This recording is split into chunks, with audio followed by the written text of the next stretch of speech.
Hi, everyone. The video you're about to see is me reading an essay that I wrote about my learning journey on the topic of same-sex marriage. I aired the audio track in 2021 as part of a podcast episode that I did with my friend Matthew, who is gay and is also a phenomenal teacher. So if you haven't heard that episode yet, go back and listen for the full conversation. What you'll see now is the video track of me reading my essay to Matthew. And it's one of the most vulnerable things I've ever done.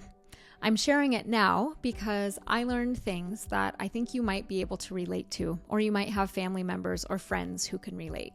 And my hope is that this story offers something valuable for your own journey. My story begins with a quote from the book Fear and Trembling by Danish philosopher Søren Kierkegaard. In this passage, Kierkegaard is talking about the faith of the biblical prophet Abraham. A harder test was reserved for him, and Isaac's fate was placed, along with the knife, in Abraham's hand. And there he stood, the old man with his solitary hope. But he did not doubt. He did not look in anguish to the left and to the right. He did not challenge heaven with his prayers. He knew it was God the Almighty who was testing him. He knew it was the hardest sacrifice that could be demanded of him. But he knew also that no sacrifice is too severe when God demands it. And he drew the knife. Søren Kierkegaard, Fear and Trembling. In the fall of 2008, my husband Eric and I were living with our 4 small children in the heart of Silicon Valley, not far from San Francisco, California. Eric had recently finished his MBA at Stanford, and one night he told me that his friend and former classmate Dane wanted to come over and talk. Of course he could, I answered. Dane was kind, funny, smart, and didn't seem to mind the kids running around. But I was nervous. The election was getting close, and the air was electric with tension. Every newspaper, every poster plastered street corner, every conversation sparked with controversy over Proposition 8, a measure which sought to deny same-sex couples the right to marry. Eric and I were Mormon, and we had been asked by our church leaders, whom we had been taught were spokesmen for God himself, to donate our time and money to the Yes on 8 campaign. And so we did. We donated money, we canvassed our neighborhoods, knocking on doors and handing out flyers, and we were planning to vote yes on 8. We hadn't talked about it with Dane yet, but he knew we were Mormon, and we knew he was gay.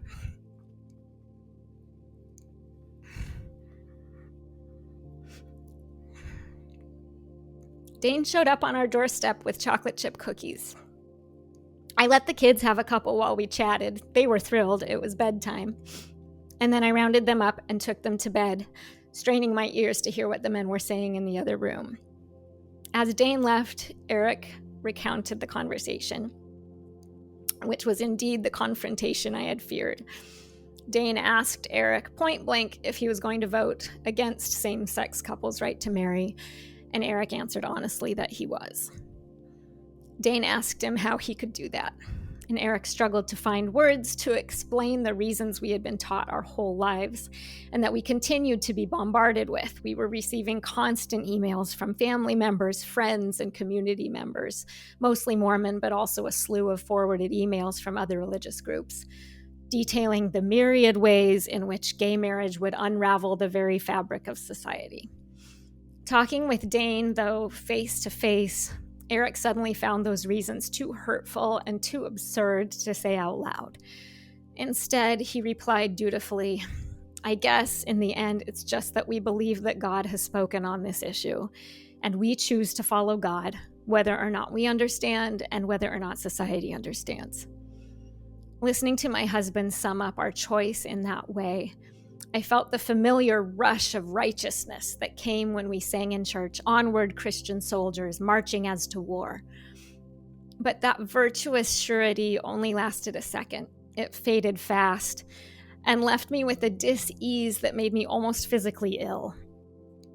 Eric told me that Dane had been really hurt, and he told Eric that we were going to find ourselves on the wrong side of history.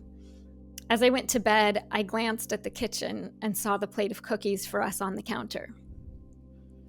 All these years later, I am still haunted by those cookies. I wonder what was going through Dane's mind as he prepared that tender offering. I imagine him taking the butter out of the fridge, beating in the sugar and the eggs, planning what he would say, adding the flour, rehearsing his talking points. I picture him taking them out of the oven, choosing a plate, driving over to our house alone, walking up to our door like Queen Esther approaching King Xerxes to plead for the life of her people. I think of what was at stake for him and his community in that election, compared to what was at stake for us. I think of our privilege, the straight people with the mighty scepter of historical precedents, institutional might, and voting power in our hands. I see him now as I was not able to see him then. Courageous on our doorstep, bravely saying, like Esther, like Isaac, my fate is in your hands. I see him that way now, strong and generous, extending his offering in a gesture of goodwill that now fills me with shame. He, the one whose civil rights were under attack, gave us the benefit of the doubt, gave us the chance to explain our views, gave us the plate of cookies. The kids and I ate the rest of those cookies the next day, not even thinking about what they had meant to our brave friend. I can't think about it now without weeping.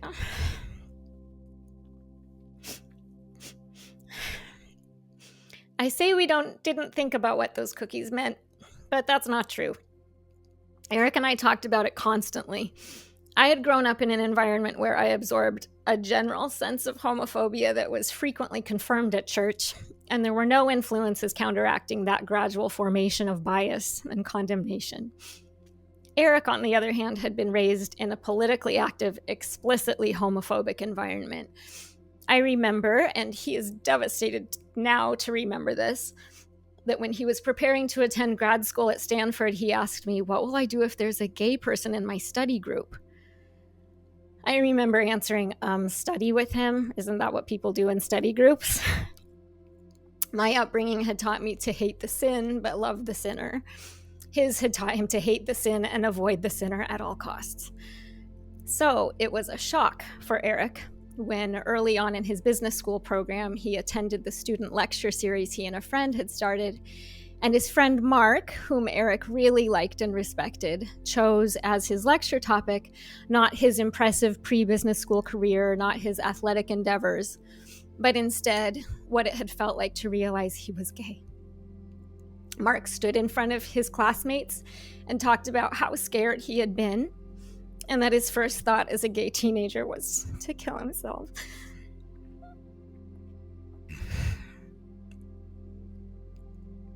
Eric came home from the lecture that night, and he cried and cried and cried, considering for the first time in his life what it might feel like to be queer in this world.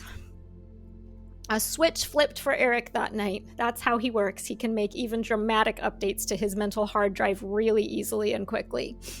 And over the course of the 2 years, he naturally became close friends with several business school classmates who were gay, with no reservations. By the time Prop 8 hit in 2008, we were awakening intellectually as well as socially and emotionally.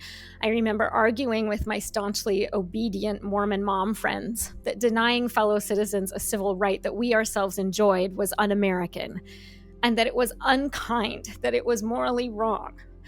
I remember saying that it seemed especially ironic and hypocritical for the descendants of persecuted polygamous Mormons to use the argument that marriage is between one man and one woman to restrict the marriage rights of others. I remember these friends arguing back that this was all about protecting children from being adopted by gay parents. One friend told me that kids would be better off being raised in foster care than being adopted by parents who were gay. I remember crying a lot. I couldn't look my non-Mormon friends in the eye, knowing I could never explain why I was going to do something that felt so wrong.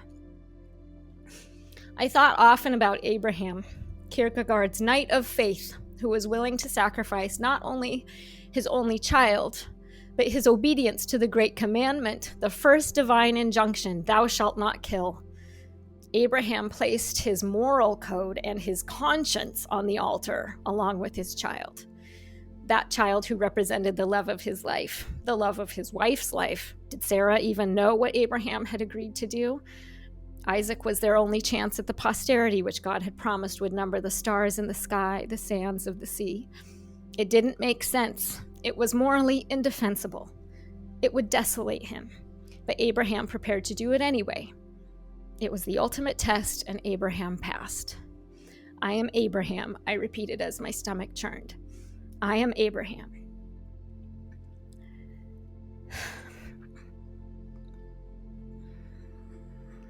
So on November 4th, 2008,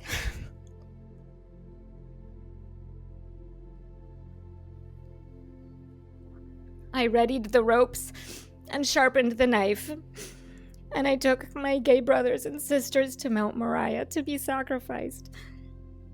I closed my eyes to block out their faces, and I prayed with all my heart that an angel would stay my hand, telling me it was okay, I didn't have to do it. My willingness to obey was enough, and I had passed the test. But no such angel came. I voted, along with scores of other Mormons and Catholics and non-religious voters whose motives I can only imagine. And Californians passed Proposition 8 by 52%. For a long time, I really did feel that I had done the right thing, and the more my conscience protested, the more sanctified I felt. If it weren't hard, it wouldn't be a trial of faith, I remember saying over and over. I avoided the gay people I knew, unable to bear the searing guilt I felt when they were invariably so nice to me, despite knowing I was Mormon. I wrestled and struggled, my heart pounding with dissonance whenever it was discussed at church, which was often. Clinging to scripture to combat my remorse, I turned to Genesis and Kierkegaard. He who loved himself became great by virtue of himself, I repeated, and he who loved other men became great by virtue of his devotedness. But he who loved God became the greatest of all. But as months and years passed, I found that in place of the peace and confidence that had been promised for passing God's test of obedience, I felt more and more sick. I read the news following the court cases mounting to overturn California's vote, and as most of my Mormon friends clamored that the voice of the people must be upheld, I found myself secretly rooting for the Supreme Court to step in and override California's vote, as it had done in the mid-20th century when virulently racist southern states refused to desegregate. It was too late for me to redeem myself, but perhaps it was not too late to revive Isaac. Perhaps the Supreme Court would step in like an angel after all. I remember the day in 2010 when the federal court deemed Proposition 8 unconstitutional. And I also remember the summer day in 2015 when I found my 14-year-old daughter sobbing with joy in her room. And she told me the news that the United States Supreme Court, via the case Obergefell v. Hodges, had guaranteed marriage equality for all. I marveled at her purity and goodness, and I hugged her as we cried. I know that some people will tell me that my story uses too extreme a metaphor. I didn't actually kill anyone. Are you sure?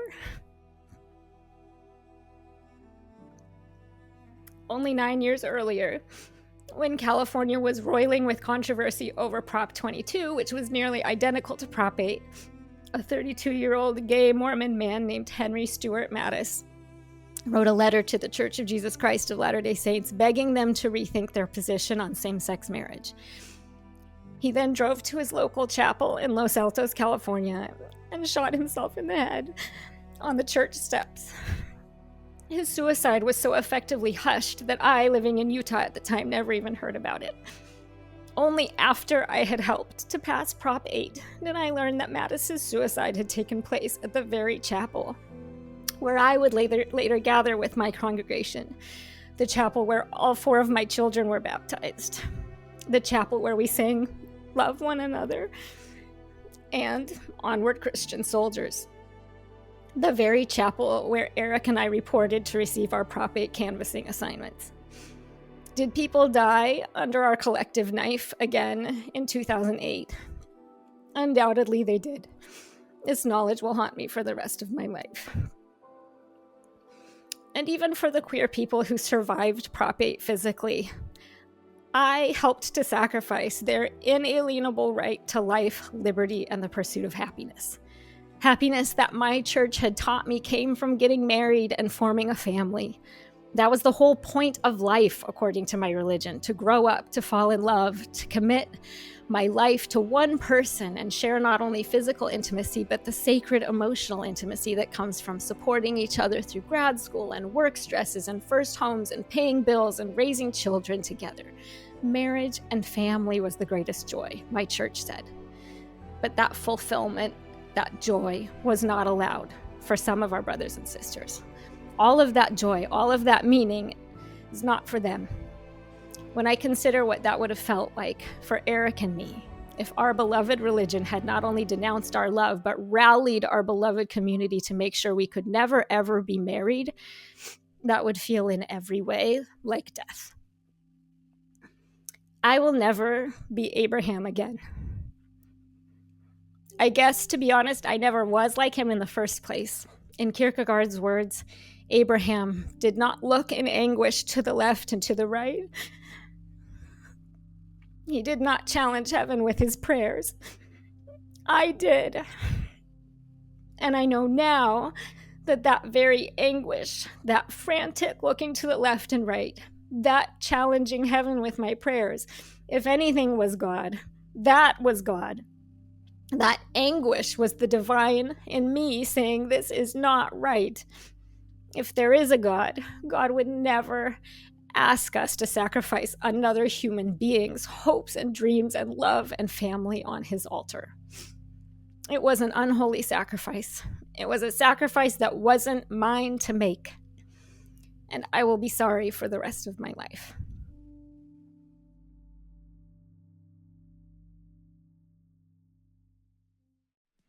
Thank you so much for watching.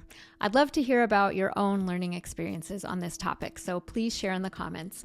And if someone in your life could benefit from hearing this essay, please share it with them. Next up on the channel, we have some amazing videos on LGBTQIA+ history, so stay tuned.